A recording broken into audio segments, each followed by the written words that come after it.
Coming up now on Animal Outtakes, a cultural connection contributes to conservation efforts for this beautiful bird.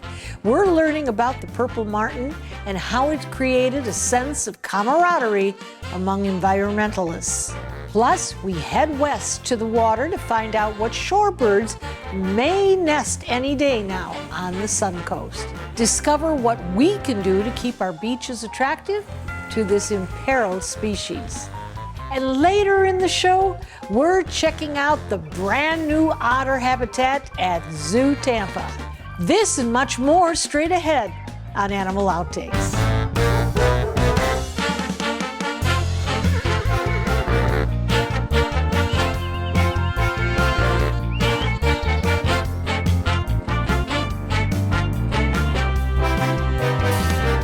Some call it a prime example of coexisting, the relationship between humans and purple martins. The bird is North America's largest swallow, and it has won the admiration of people across the world. At the Celery Fields in Sarasota, there's a nature center run by the Sarasota Audubon Society. And just outside the doors, there are two white-colored, intricate birdhouses on top of poles, out of the way of any potential predators. But as you will see, the trained humans have easy access to the nests, and it's all part of the beauty of this human-animal relationship that's been cultivated for generations.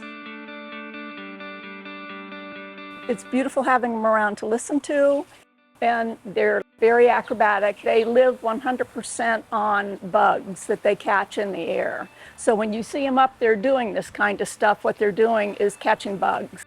These are purple martins.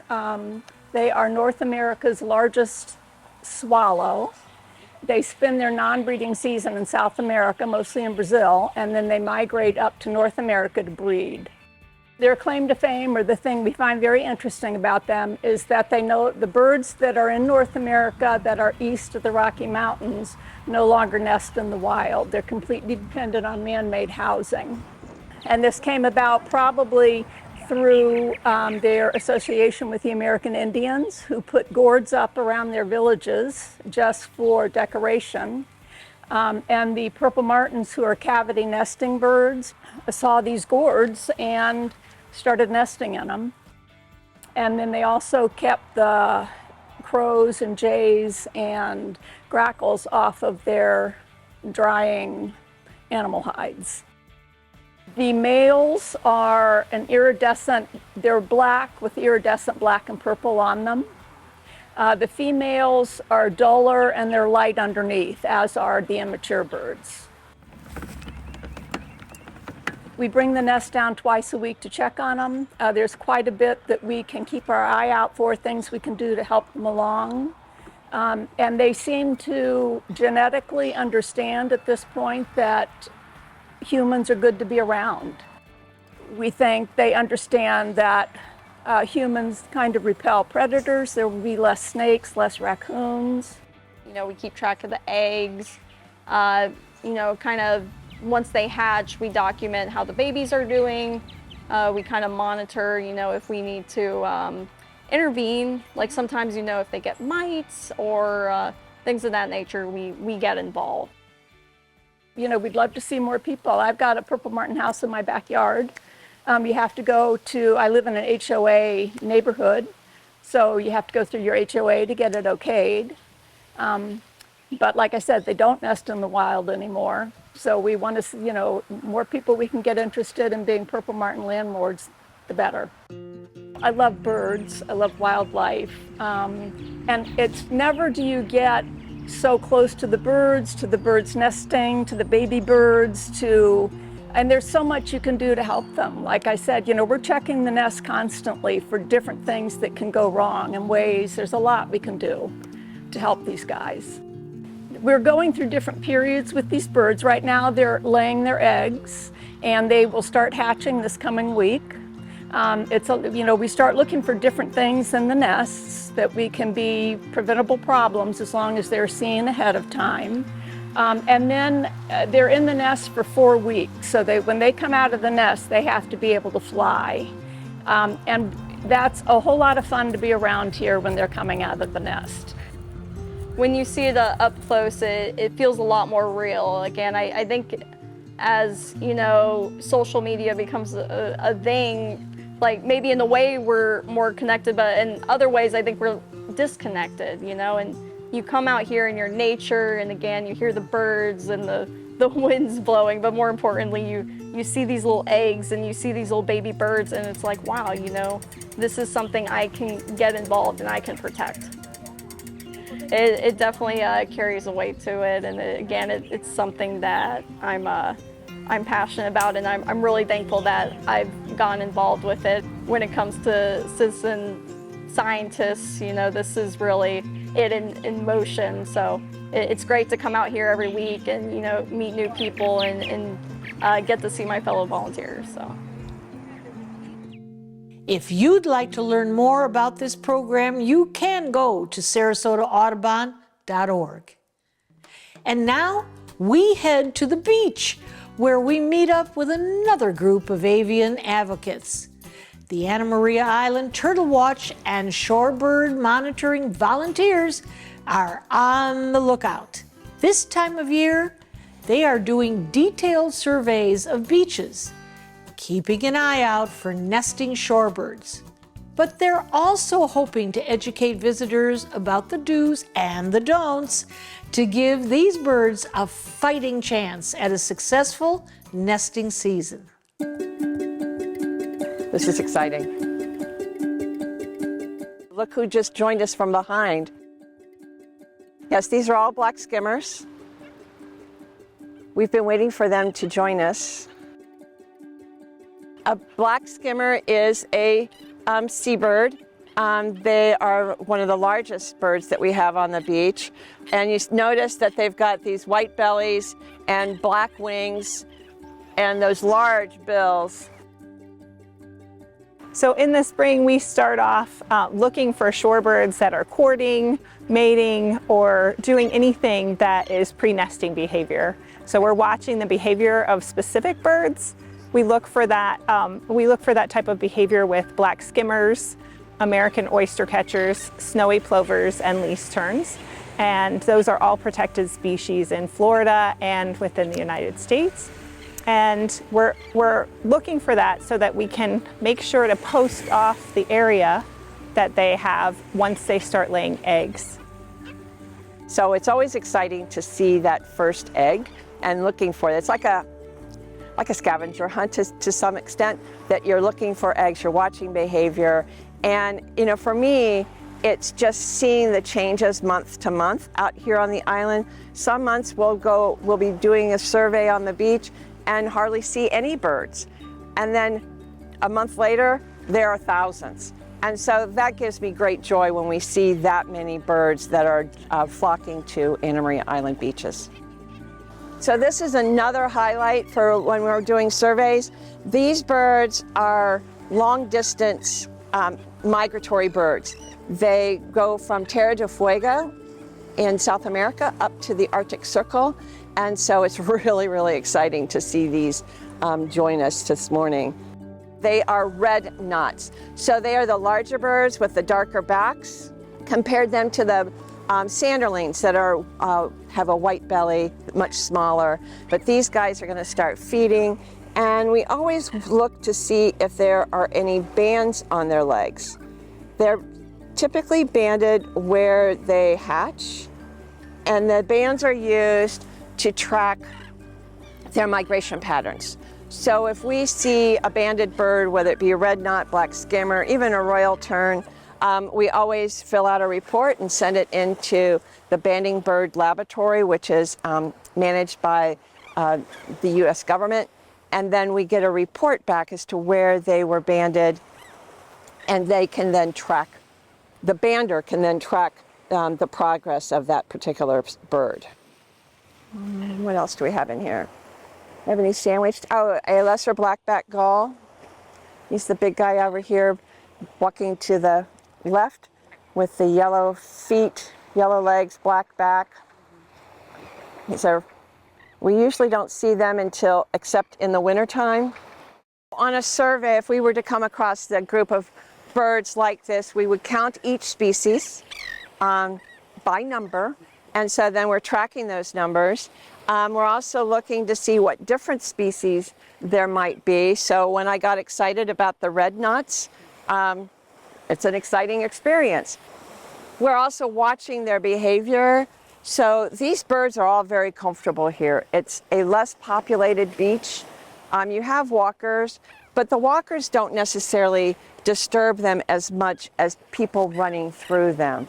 And so we're trying to educate folks to go around the birds. These guys are pretty, you can see how they separate to allow the people to go through. But if you've got kids running through them, it really disrupts their feeding behavior. And when they're here, they're feeding, they're resting.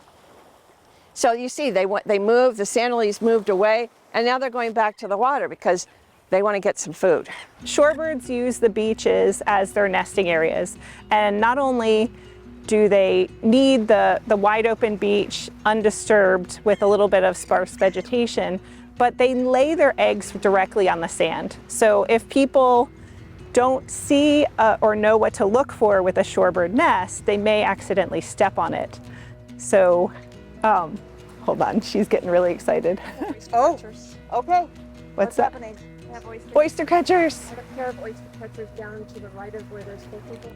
Oyster catchers are one of the species that we're looking for nesting species. They nest solitarily, so do the snowy plovers. And the two species that nest solitarily, they're even harder to find their nests because there's going to be one scrape in the sand, sitting just basically a shallow bowl that they dig in the sand, and they lay their eggs, which are camouflaged. When their chicks hatch, they're camouflaged, and the parents are relatively camouflaged, so it's pretty hard to spot where they are. But you just have to watch the behavior of the birds to see if there's any courtship going on, any birds kind of sneaking away from a nesting area. We are very into education and outreach. Every time we're out on the beach, we talk to people about what we do and how they can help protect shorebirds. We try to educate them about not disturbing a nesting colony or not disturbing a group of birds. Oftentimes the group of birds might be a pre-nesting group, or it could be a migrating group that's trying to feed and rest on its migration path. And that's really important that we don't disturb them because they're going to use the energy that they need to save up for their migration by flying away whenever there's a person running through them or disturbing that group. Shorebirds will nest from, let's say, March through August, and they can re-nest if they fail at their first nest and they lose their eggs or their chicks, they can re-nest. And then after that, it usually takes them about a month to hatch and about another month to teach the birds to fly and be on their own. And it's important that they have places on the beach where they have kind of refuge, where people aren't going to disturb them in any way during the day, because it takes them a while to establish their nesting colonies, and we want them to come back all the time. If you'd like to find out more information about this group and how you can participate, go to islandturtlewatch.com. Turtle nesting season is also just right around the corner, so there will be lots to be mindful of in the months ahead. Coming up next on Animal Outtakes, we stop by ZooTampa to see how the otters are settling in to their new habitat. After the break. What happens to your pet if something happens to you? It's a tough question, but an important one. At Dante's Den Foundation, we offer a solution. It's called Lifetime Care, a way to ensure your pet continues to live the life you've always shared. It's a chance to determine exactly what happens to your beloved friend in the event of your passing. For more on how you can provide the kind of life your pet deserves, visit us at dantesden.org.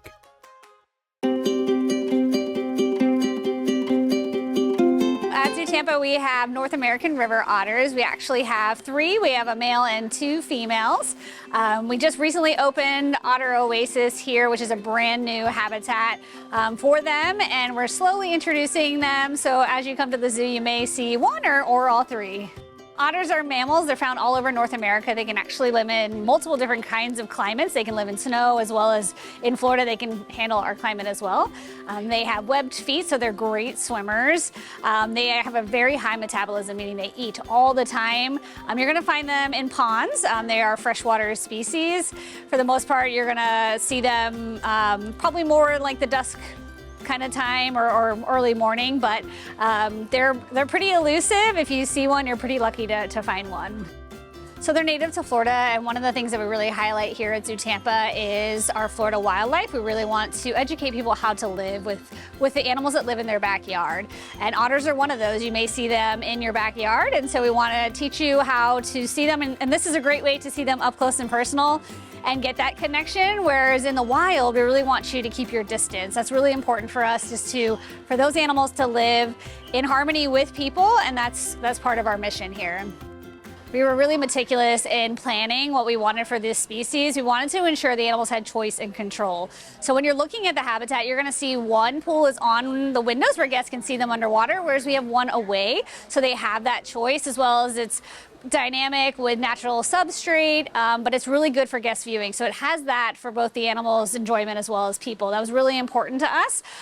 Even when we were designing it, we kept our training in mind. So we do training with most of our species at the zoo. We want to have that relationship with those animals so they can participate in their own health care, as well as just for guest enjoyment as well as our enjoyment.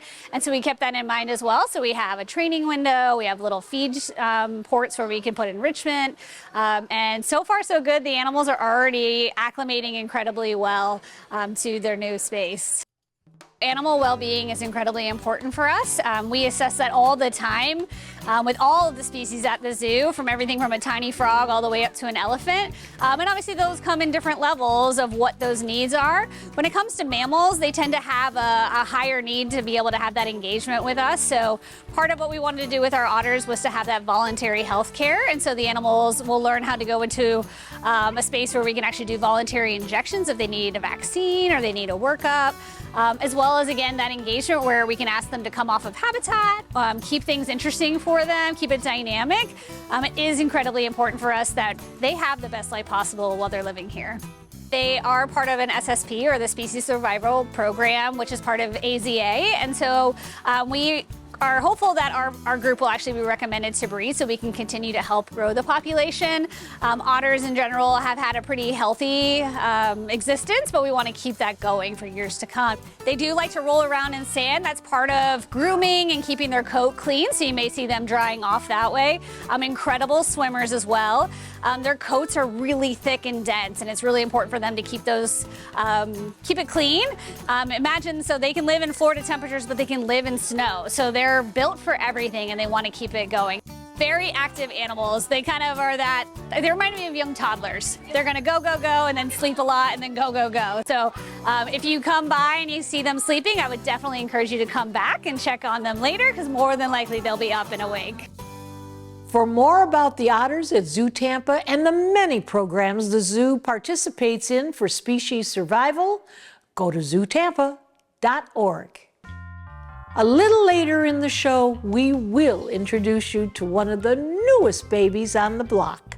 But first, we take a look at a special group of teenagers, and we'll be right back. An underwater adventure inspiring students at the Florida Aquarium.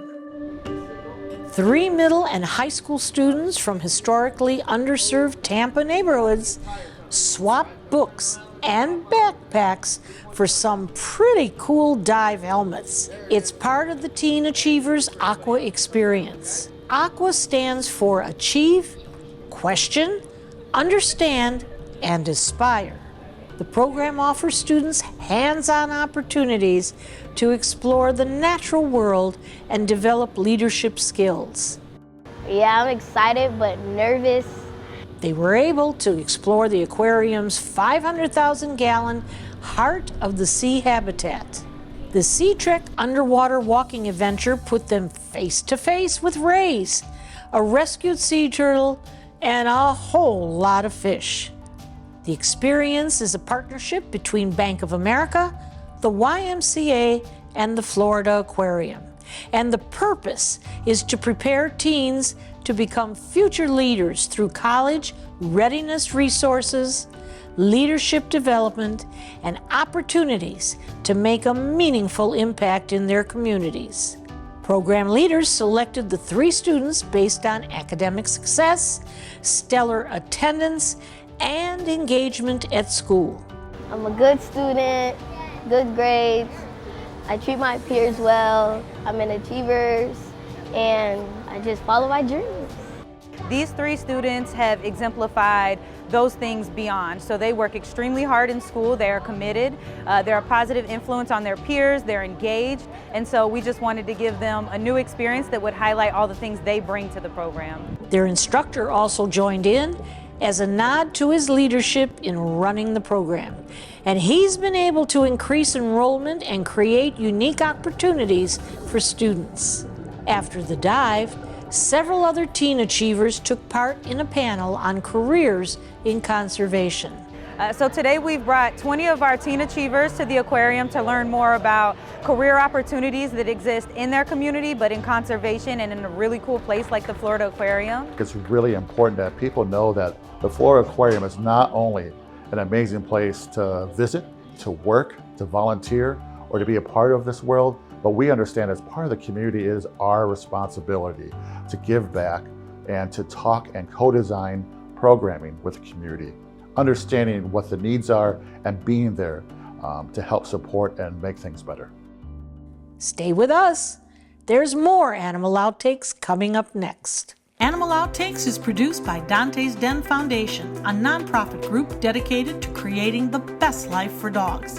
If you would like to learn more about Dante's Den, donate, or volunteer, visit our website, dantesden.org. And we close today's show with some baby news. ZooTampa is celebrating the arrival of a very important member to its southern white rhino crash. Zoo officials say the calf is a critical step in our ongoing effort to save the imperiled species from extinction. The new female calf was born on Sunday, March 22nd, in the middle of the night. Her name is Kalili. The 80 to 100-pound baby appears strong and is nursing alongside her experienced mother, 22-year-old Kidogo. This is her 7th baby. And something a little unusual, the calf has small tufts of white hair on her ears, a feature previously unseen in rhinos at the zoo. Kidogo was paired with the male Mufasa as part of the Association of Zoos and Aquariums Species Survival Plan, which was created to make a healthy, genetically diverse population. That each calf born represents a strong, multi-generational crash that contributes to conservation efforts around the world. Southern white rhinos have a gestation period of 16 to 18 months and typically give birth every 2 to 5 years. At full maturity, they can grow to 13 feet long, stand up to 6 feet tall, and weigh up to 5,000 pounds. They can live 40 to 50 years and run at speeds up to 30 miles per hour. Once near extinction with fewer than 100 individuals in the wild at the start of the 20th century, the southern white rhino population has rebounded to approximately 16,800 across 11 African countries due to global conservation efforts. We hope you had fun and learned a thing or two along the way. And we'll be back here again next week with even more animals and some engaging encounters. Until then, thanks for watching.